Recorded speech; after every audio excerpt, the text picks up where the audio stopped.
Welcome to the audiobook of Things Fall Apart, the book by Chinua Achebe, chapter 13, read for you by Weirdo Fries. Go, dee, go, go, dee, go, dee, go, go, dee, go. It was the Esquire talking to the clan. One of the things every man learned was the language of the hollowed-out wooden instrument. Boomed the cannon at the intervals. The first cock had not crowed, and Umufia was still swallowed up in sleep and silence when the Ekwe began to talk, and the cannon shattered the silence. Men stirred on their bamboo beds and listened anxiously. Somebody was dead. The cannon seemed to rend the sky. Dee go go, dee go, dee go go, flouted in the message-laden night air. The faint and distant wailing of women settled like sediments of sorrow on the earth. Now and again, a full-chested lamentation rose above the wailing whenever a man came into the place of death. He raised his voice once or twice in manly sorrow, and then sat down with the other men listening to the endless wailing of the women and the esoteric language of the Ekwe. Now and again, the cannon boomed. The wailing of the women would not be heard beyond the village, but the Ekwe carried the news to all the 9 villages and even beyond. It began by naming the clan, Umofia Obodo Dike, the land of the brave. Umofia Obodo Dike, Umofia Obodo Dike, said this over and over again, and as it dwelt on it, anxiety mounted in every heart that heaved on a bamboo bed that night. Then it went nearer and named the village Weirdo, of the yellow, grinding stone.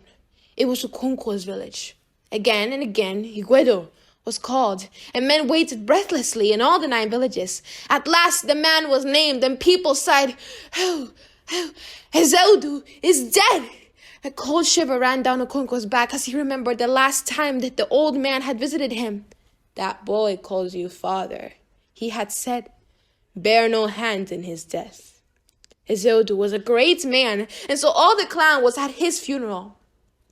The ancient drums of death beat, guns and cannons were fired, and men dashed about in frenzy, cutting down every tree or animal they saw, jumping over walls and dancing on the roof.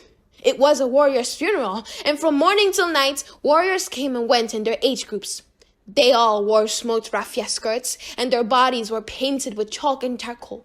Now and again, an ancestral spirit of Ewuwu appeared from the underworld, speaking in a tremulous and unearthly voice, and completely covered in raffia.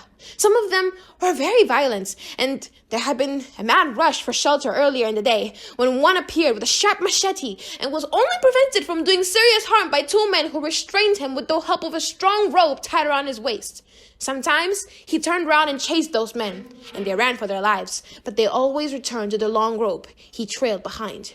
He said, in a terrifying voice, that Ekwensu, or evil spirit, had entered his eye. But the most dreaded of all was yet to come. He was always alone and was shaped like a coffin. A sickly odor hung on the air wherever he went, and flies went with him.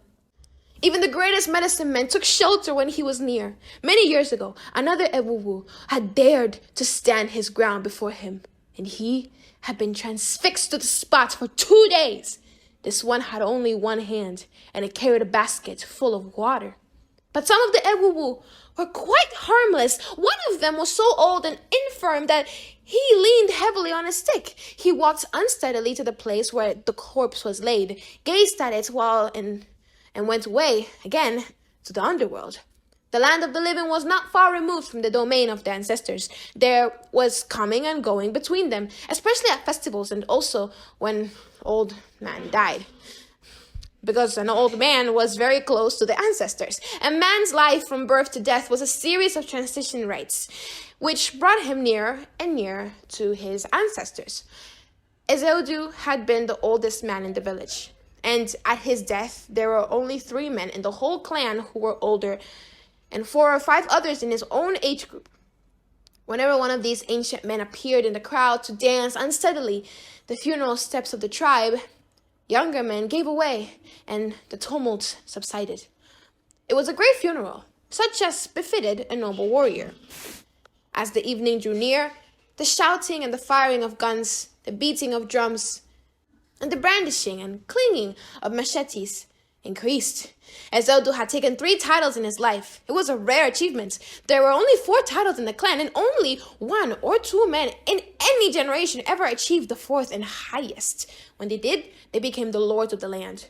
Because he had taken titles, Ezeudu was to be buried after dark with only a glowing brand to light the sacred ceremony. But before this quiet and final rite, the tumult increased tenfold. Drums beat violently, and men leaped up and down in frenzy. Guns were fired on all sides, and sparks flew out as machetes clanged together in warrior salutes. The air was full of dust and the smell of gunpowder. It was then that the one-handed spirit came, carrying a basket full of water. People made way for him on all sides, and the noise subsided. Even the smell of gunpowder was swallowed in the sickly smell that now filled the air.